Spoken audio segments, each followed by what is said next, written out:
When morning first blushed illumed in the east, I haste to my daily employment. I grub all the day while the well-born can feast, though they can afford the enjoyment. Our rulers can feast on $6 per day. The poor must be taxed their extortion to pay, and if we do against them anything say, they will trump a bill of sedition. This excerpt from the poem The Sedition Act, taken from the American Antiquarian Society, speaks of the class divide of the new United States of America in the late 1790s. From sun up, the speaker heads off to work, searching for the meager scraps needed to survive, while the rich feast. The argument is that if the poor do anything about it, they call it malarkey, speaking against the government, and off to jail you go. This week in history, the Sedition Act of 1798 came into effect, and the first assault on American freedom of speech began.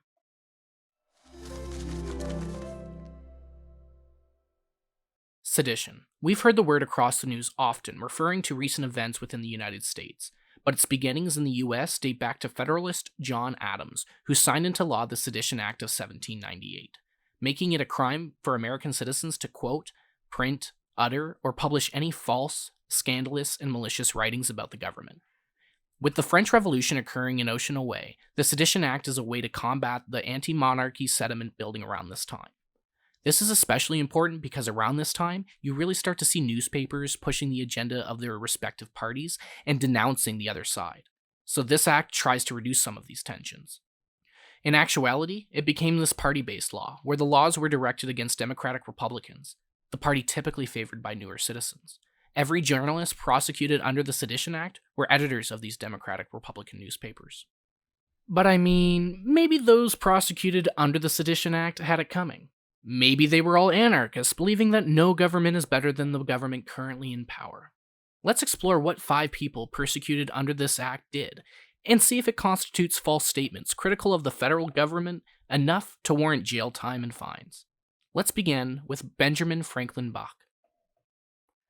The grandson of Benjamin Franklin, he was a printer and publisher most notable for founding the Philadelphia Aura, the most influential Republican newspaper. During the 1790s, no one did more to politicize the press than Bach, claiming that this paper will always be open for the discussion of political or any other interesting subjects to such as deliver their sentiments with temper and decency, and whose motives appear to be the public good. And this is an important distinction. See, in this time, the Republicans' belief at the time was that the federal government had fallen into the hands of an aristocratic party aligned with Britain, and the Federalists were hostile to the interest of the general public while promoting corporate interests. A fun flip from today. It's almost like a proxy war happening between Britain and France, where the Federalists see the Republicans akin to the revolutionaries in France, while the Republicans see the Federalists as the French aristocracy before their fall.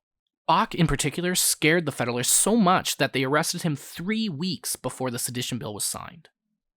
Bach was an ardent defender of the French Revolution and vehemently opposed Washington's domestic and foreign policies. First Lady Adams stated as well that scarcely a day passes, but some such scurrility appears in Bach's paper, very often unnoticed and of no consequence in the minds of many people. But it has, like vice of every kind, a tendency to corrupt the morals of the common people. Lawless principles naturally produce lawless action, branded to the slang wrench of a Bach and all Republicans as agents of the French. Boy, I wonder where the aristocratic comparisons come from. So, what got him jailed? He printed a secret state paper sent from Talleyrand, Napoleon's chief diplomat, 2 days before Congress got it from Adams. It contained Talleyrand's offensive yet conciliatory letter to the American envoys from France. Believing that Bach had sources from the French and eager to make an example of the thorn in their side, the Adams administration launched a sedition prosecution at common law, rather than wait until Congress signed the bill into law. Bach posted bail and continued to publish the Aura, pivoting into condemning the act in print as a violation of the First Amendment. He died of yellow fever before being tried. Was his jailing justified? I lean towards no, but the answer is a little bit more complex than that. Think of the political climate back in the 1790s. France just fell, the common folk rebelled against their lords and elites, while in America, they really just finished their war for independence and were looking for any kind of stability. Freedom of speech is incredibly important for voicing displeasure and concern with the status of a country, but having a nation in its infancy and trying to steer it into an era of respectability can't have any detractors. Any split has the potential for the 13 colonies to fragment even more. However, I think Bach has it correct when he concludes that the attempt to safeguard the security of the state had been pushed so far as to endanger the liberty of the individual. Let's stay in print a little longer to quickly touch on Anthony Haswell, another printer politicizing the press against the Federalists. He did two unspeakable things to earn himself a 2-month imprisonment and a $200 fine. For one, he republished a claim first pushed by Bach in the Aura that the government had employed Tories. And secondly, he published an advertisement for a lottery that intended to raise money for Matthew Loyne's own fine for sedition charges. Haswell claimed that the fine came from the oppressive hand of unsupered power from a hard-hearted savage, and even though all of the newspaper postings were republished and he never wrote anything against the government himself, he was tried for sedition. Haswell's case is interesting in the wider lens of freedom of the press, pertaining to those who republish or repeat words of others. A more modern case involves the New York Times Company v. Sullivan in 1964, where they published an advertisement criticizing the police of Montgomery, Alabama, that contained several factual inaccuracies. Sullivan, the police chief in Montgomery, sued, successfully won the case, and then it appealed all the way to the Supreme Court, where they reversed the verdict, claiming that it violated the First Amendment. The court believed that a newspaper cannot be held liable for making false defamatory statements about the official conduct of a political official unless the statements were made with actual malice. This result helped reduce financial loss from potential defamation suits and made it harder for those empowered to suppress political criticism. It eventually got there, just not at all close to Haswell's time. This brings us to Matthew Loyne, he of the lottery advertisement. Loyne served as a congressman for Vermont from 1797 to 1801 and was the only person elected to Congress while in jail. He launched his own newspaper, where he included claims that President Adams had an unbound thirst for ridiculous pomp, foolish adulation, and selfish avarice. Again, this sense of comparison, where Adams acts as a stand-in for French aristocracy.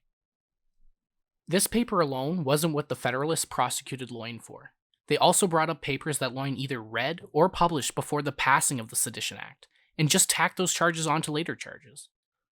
Loyne's defense revolved around the belief that the Constitution should protect against ex post facto laws, meaning you shouldn't be charged for things now illegal that you did while it was legal. Sadly, this defense was not allowed, and Loyne became the first person jailed under the Sedition Act, serving 4 months as well as receiving a $1,000 fine. This sentence made Loyne into a kind of martyr for the Sedition Act, highlighting the almost tyrannical power that the government thought they had against the populace, and specifically those that thought differently from them. Rather than quieting any dissent, these cases instead galvanized the American population, and the Sedition Act became the major talking point of the 1801 election, where Jefferson and his Democratic Republicans defeated the Federalists, immediately ending the Sedition Act, and pardoning those still in prison. In the vein of pardons, let's briefly touch on David Brown, the Dedham Liberty Pole, in the longest sentence given from the Sedition Act. He was a Massachusetts protester who used the Liberty Pole to speak out against Adams and the Federalists. On the pole were the words, "No Stamp Act, no Sedition Act, no alien bills, no land tax, downfall to the tyrants of America, peace and retirement to the president, long live the vice president," referring to Adams and Jefferson, respectively. Back then, the person who received the second most votes in the election would serve as the vice president, so just a person who would rather Jefferson be president than Adams. So what was Brown sentenced to for this truly harrowing display of sedition? He was fined $480 and sentenced 18 months in prison. What's more, he couldn't afford the fine, so when his prison term was over, Adams refused to set him free. So he stayed for 2 more months, until Jefferson took office and pardoned him. This sentence serves as the most striking confusion of the term, because realistically David Brown was just some guy. He wasn't a politician, an editor, he was just some common guy who wanted to speak out against a governing party that he lost faith in, and spoke for a different voice, and as such was punished more than anyone else who had the means to make more concrete changes. And I think it just speaks to the fear of the common man. See, politicians and editors and newspapers and the like all have an agenda. In a way, they're supposed to go against the other parties in government. But some guy? That's what really shows the dissent amongst the nation. Once you lose faith of the common man, you're not making re-election in this age. So you jail the vocal in hopes that the dissent hasn't spread. This brings us to the most interesting sedition case. James T. Callender, Callender was a political pamphleteer and journalist known most for his work, The Prospect Before Us, whose subject was the pervasiveness of political corruption. His preface stated that there was a multitude of corruption in the federal government, and more especially the conduct of the president, John Adams. He also goes on to criticize George Washington, remarking that there was resistance to the new government, naming Virginia in particular, with a majority vote of 89 to 79. That isn't truly a government of your own choice. Callender's constant attack on the Federalists came to a head during the election season and drew the ire of Supreme Court Justice Samuel Chase. Chase was making a circuit ride in 1800 and was using it to curb Democratic electioneering methods as well as silencing writers.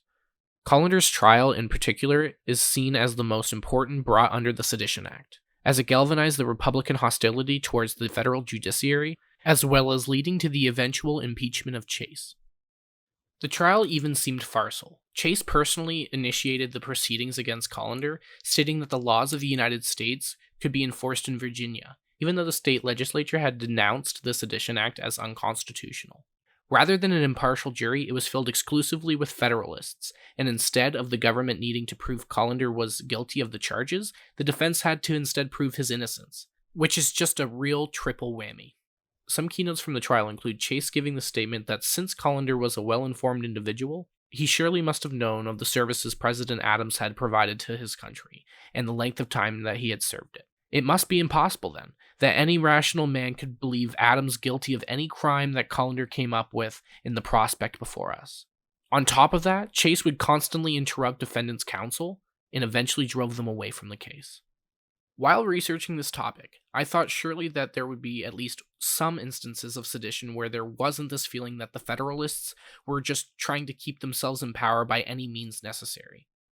By this point, Jefferson's stock was rising within the country, and the French Revolution gave a very real fear that if the common folk were not contained, the same thing could happen to this very new government. However, the Federalists just began to equate the term revolution with Republicans. And rather than work together to build a stronger nation, they sought to undercut them and try to reduce their influence. No person tried under the Sedition Act was a Federalist, while many of the most prominent prints of the time were under the microscope. With Matthew Loyne's case, he was essentially tried for things spoken of and put into print before the sedition laws came into effect. Bach was arrested for a law that wasn't ratified at the time, Haswell put on trial for republishing others' advertisements, and Brown sentenced to the longest term for being a normal guy telling other people his opinion. Callender was an interesting case because after he was pardoned by Jefferson, he wanted a position in his government. When Jefferson refused, he started attacking Jefferson in print, much like he was doing to Adams. So he seems more like a guy who was just trying to look out for number one. Now, we open this with an excerpt from a poem about sedition. Here it is again, and let's see if we've given you something more to think about today. When morning first blushed illumed in the east, I haste to my daily employment. I grub all the day while the well-born can feast, though they can afford the enjoyment. Our rulers can feast on $6 per day. The poor must be taxed their extortion to pay, and if we do against them anything say, they will trump a bill of sedition.